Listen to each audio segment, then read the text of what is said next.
ऑस्ट्रेलियाई टीम ने एडिलेड के मैदान पर डे नाइट टेस्ट मुकाबलों में अपना विनिंग रिकॉर्ड 100% बरकरार रखा है। भारतीय टीम को हरा करके उन्होंने ना सिर्फ सीरीज बराबर की है, बल्कि टीम इंडिया पर दबाव भी डाल दिया है। हालांकि अगले 3 टेस्ट मुकाबले रेड बॉल से खेले जाएंगे और डे मैचेस होंगे, तो अब ऐसे में भारतीय टीम के पास भी कमबैक का मौका जरूर होगा। लेकिन भारतीय टीम के इस हार के साथ ही डब्ल्यूटीसी फाइनल में पहुंचने का जो रास्ता है, उस पर अब संकट के बादल मंडराते नजर आ रहे हैं।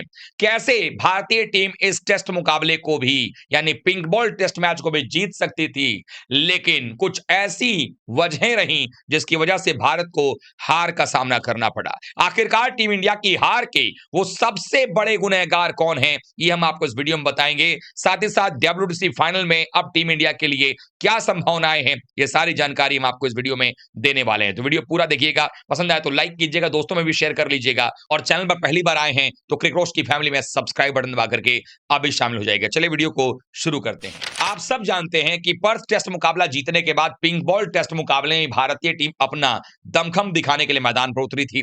लेकिन टीम इंडिया ने पहली पारी में टॉस जीतकर बैटिंग करने के बाद भी 180 रन पर अपने आप को ऑल आउट करवा लिया। हालांकि ऐसा नहीं था कि 180 रन पर टीम इंडिया ऑल आउट हो गई थी तो हम ऑस्ट्रेलिया को आउट नहीं कर सकते थे। बिल्कुल कर सकते थे, लेकिन जब आपकी गेंदबाजी का दारोमदार किसी सिर्फ एक गेंदबाज के ऊपर में हो और दूसरी तरफ से अगर साथ ना मिले, तो निश्चित रूप से सामने वाली टीम का भी कॉन्फिडेंस हाई होता है कि हमें सिर्फ एक गेंदबाज यानी बुमराह को खेल कर निकाल देना है और फिर बाकी गेंदबाजों के खिलाफ रन बनाना है।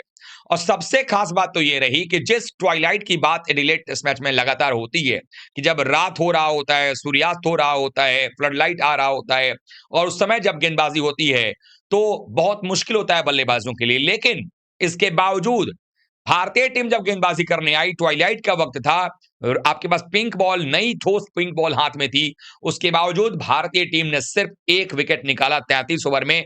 ऑस्ट्रेलिया की टीम ने 86 रन बनाए और सिर्फ एक विकेट उस्मान ख्वाजा का गिरा।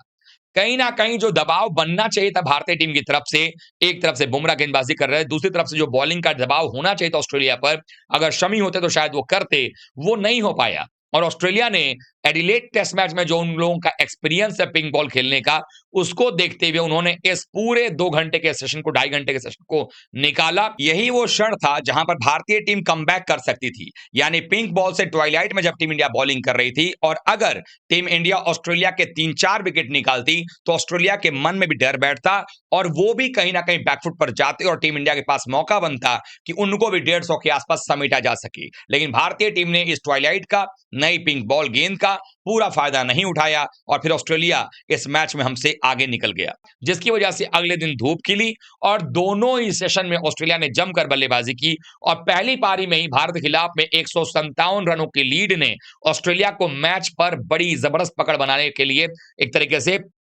पहुंचा दिया उस स्थिति में। लेकिन टीम इंडिया अब यहां से भी पीछे नहीं रह सकती थी, यहां से भारतीय टीम भी कमबैक कर सकती थी, दूसरी पारी में बैटिंग कर सकती थी। लेकिन भारत जब 2 घंटे बैटिंग करने के लिए आया, फिर से ट्वाइलाइट का वक्त था, वहां पर ऑस्ट्रेलिया के खिलाफ भारतीय टीम की पोल खुलती नजर आई। 5 विकेट हमने गंवा दिए। तो आखिरकार इस हार के सबसे बड़े गुनहगार कौन है? मैं आपको 5 ऐसे प्लेयर्स के नाम बताता हूं जो गुनहगार हैं। इसके आगे मैं डब्ल्यूटीसी के बारे में, क्या कुछ होने वाला फाइनल में, कैसे भारतीय टीम पहुंचेगी या पहुंच भी पाएगी या नहीं, वो सब पे बात करूंगा। सबसे पहला अगर कोई जवाबदेह है तो वो है कप्तान रोहित शर्मा, सबसे पहले। और मुझे तो लगता है कि इस पूरे टीम के अंदर में एकमात्र प्लेयर हैं जिनको आपको कहना चाहिए कि ये हार के सबसे बड़े विलन है। कारण क्यों क्या है कि एक तो कप्तानी, चूंकि बल्ले से रन आ नहीं रहे, कॉन्फिडेंस है नहीं, तो कप्तानी में भी वो अंडर कॉन्फिडेंस दिख रहे हैं। इसकी वजह से उनकी कप्तानी खराब, और बल्लेबाजी में दोनों पारियों को मिलाकर सिर्फ 9 रन बनाए हैं। और उनकी बल्लेबाजी की शैली दिखा रही है, जिस तरह से वो बैटिंग करने आ रहे हैं, कि वो एक बाकी टीमों के लिए वॉकिंग विकेट बन चुके हैं। यानी जो खिलाड़ी आएगा और एक आधा रन बना करके, या वो भी बिना बनाए हुए, स्कोरर को बिना परेशान किए हुए आउट होकर पवेलियन चला जाएगा। तो सबसे बड़े कल्प्रिट अगर इस मुकाबले के लिए कोई है तो वो सिर्फ और सिर्फ एक है, वो है रोहित शर्मा, जिनकी कप्तानी खराब रही। कप्तानी में बिल्कुल खोए खोए से नजर आए, प्रोएक्टिवनेस उनकी कप्तानी में नजर नहीं आई, चौकन्ने नहीं नजर आए, और बल्लेबाजी में तो खैर बिल्कुल लेजी रहे। दूसरे नंबर पर रहे अश्विन। अश्विन को सुंदर की जगह लाया गया, ये मैनेजमेंट का फैसला था जो बिल्कुल गलत फैसला साबित हुआ। अश्विन की बल्लेबाजी में भी कोई धार नजर नहीं आती है, गेंदबाजी उनसे करा नहीं सकते आप ज्यादा। और ऐसे में अश्विन जब बैटिंग करने आते हैं, जब जरूरत होती है पार्टनरशिप बिल्ड करने की, तो भारत के बाहर उनकी हालत जो है वो खराब हो जाती है।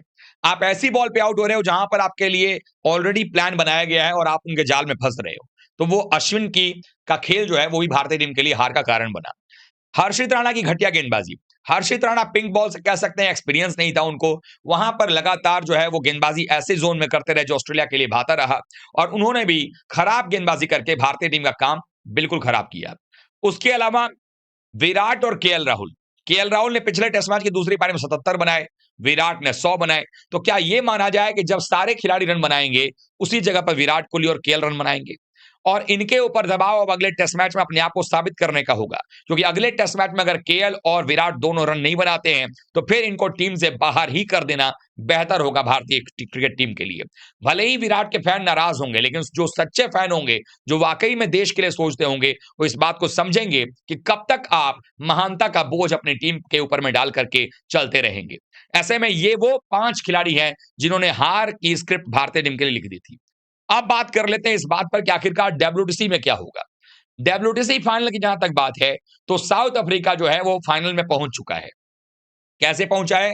क्योंकि उसने जो लास्ट मैच खेला था, उसमें जो उसका परसेंटाइल था वो 59 परसेंटाइल था श्रीलंका से जीतने के बाद। दूसरा मैच भी श्रीलंका से वो जीत की कगार पर, और माना यह जा रहा है जिस पोजीशन में अफ्रीका की टीम टेस्ट मैच में है श्रीलंका के खिलाफ में, तो साउथ अफ्रीका को 5-6% और आगे बढ़ेगा, वो 65 के आसपास पहुंचेंगे। अभी के हिसाब से अगर देखा जाए पॉइंट्स टेबल डब्ल्यूटीसी का, तो आप देखेंगे कि नंबर 1 पर ऑस्ट्रेलिया जो है वो पहुंच गई है 59 परसेंटाइल के साथ में, लगभग 61% के साथ में, और भारत जो है वो 57 के साथ में थर्ड पे आ गया है। वहीं अगर देखा जाए तो नंबर 2 पर जो है इस वक्त अफ्रीका है।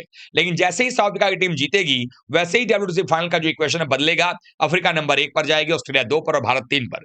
लड़ाई भी इन्हीं तीनों टीम के बीच में है, क्योंकि जो चौथी टीम और 5वीं टीम थी लड़ने के लिए डब्ल्यूटीसी फाइनल के लिए, श्रीलंका और न्यूजीलैंड। श्रीलंका का अफ्रीका से एक और हार उनको डब्ल्यूटीसी फाइनल के रेस से बाहर कर देगा। न्यूजीलैंड की टीम पहले मैच में हार, उसके बाद 3 पॉइंट्स काटे गए, और फिर दूसरे मैच में भी इंग्लैंड से हार करके न्यूजीलैंड भी डब्ल्यूटीसी फाइनल से बाहर हो गई है। इंग्लैंड पहले से ही बाहर थी। तो इस सिचुएशन के अंदर में लड़ाई सिर्फ 3 टीमों के बीच में है, इंडिया, ऑस्ट्रेलिया और अफ्रीका। अफ्रीका तो क्वालिफाई इसलिए कर गई है क्योंकि अफ्रीका की टीम दूसरा मैच जीतेगी, वो क्वालिफाई, और उसके बाद उनके जो 2 मैचेस हैं वो पाकिस्तान जैसी टीम से हैं, जिनको भी वो हरा ही देंगे। अगर हरा देते हैं तो वो तो कंफर्म्ड है। अब लड़ाई भारत ऑस्ट्रेलिया में है। इस सीरीज के अंदर में अगर भारत 3-1 से जीतता है और उसके बाद एक मैच मान लीजिए ड्रॉ होता है, तो उस केस में ऑस्ट्रेलिया पर ज्यादा दबाव बढ़ेगा, भारत का परसेंटाइल बढ़ जाएगा। तो ऐसे सिचुएशन में ऑस्ट्रेलिया को जाकर श्रीलंका को 2-0 से हराना ही पड़ेगा, कोई और रास्ता उनके पास नहीं होगा। या फिर एक मैच अगर जीते और दूसरा मैच ड्रॉ हो, हार मंजूर नहीं होगा ऑस्ट्रेलिया को श्रीलंका में। श्रीलंका में हालांकि पिछले दौरे पर अगर देखें तो ऑस्ट्रेलिया ने पहला मैच जीता था, लेकिन दूसरे मुकाबले में पारी और 39 रन से श्रीलंका ने हराया था ऑस्ट्रेलिया को। इसका मतलब है कि श्रीलंका के खिलाफ ऑस्ट्रेलिया का श्रीलंका में जाकर खेलना उनके स्पिनर्स के खिलाफ में आसान नहीं होगा। इसीलिए ऑस्ट्रेलिया भी कोशिश करेगा कि भारत को सीरीज हराया जाए, ताकि डब्ल्यूटीसी फाइनल खेलने का दोबारा उनको मौका मिले। पिछली बार भी वो खेले थे, लेकिन इस बार भी चाहेंगे फिर से खेलने का मौका उनको मिले। तो लेकिन ये सबसे बड़ा सवाल है कि सीरीज में आगे परफॉर्मेंस कैसा होता है। बट एक बात तय है, अगर टीम इंडिया अच्छा करना चाहती है, तो सही कॉम्बिनेशन के साथ जाएं, सही प्लेयर्स को टीम के 11 में खिलाया जाए, और कप्तान को भी रिस्पांसिबिलिटी लेनी पड़ेगी अपनी बल्लेबाजी को लेकर। अगर रिस्पांसिबिलिटी नहीं लेंगे तो फिर टीम इंडिया के लिए भी दिक्कत है, कप्तान का करियर तो खैर दांव पर है ही, और बाकी बल्लेबाजों पर भी अब सवाल उठेगा। अगर परफॉर्मेंस नहीं करेंगे तो टीम से बाहर जाना भी तय है। आप लोग क्या सोच रहे हैं, कमेंट कर बताइएगा। वीडियो को लाइक कीजिएगा, शेयर कीजिएगा दोस्तों में, और चैनल पर पहली बार आए हैं तो क्रिकेट रोस्ट की फैमिली में सब्सक्राइब बटन दबा करके अभी शामिल हो जाइएगा। मिलते हैं एक बार फिर से, तब तक के लिए आप सभी का बहुत बहुत धन्यवाद। थैंक यू सो मच दोस्तों।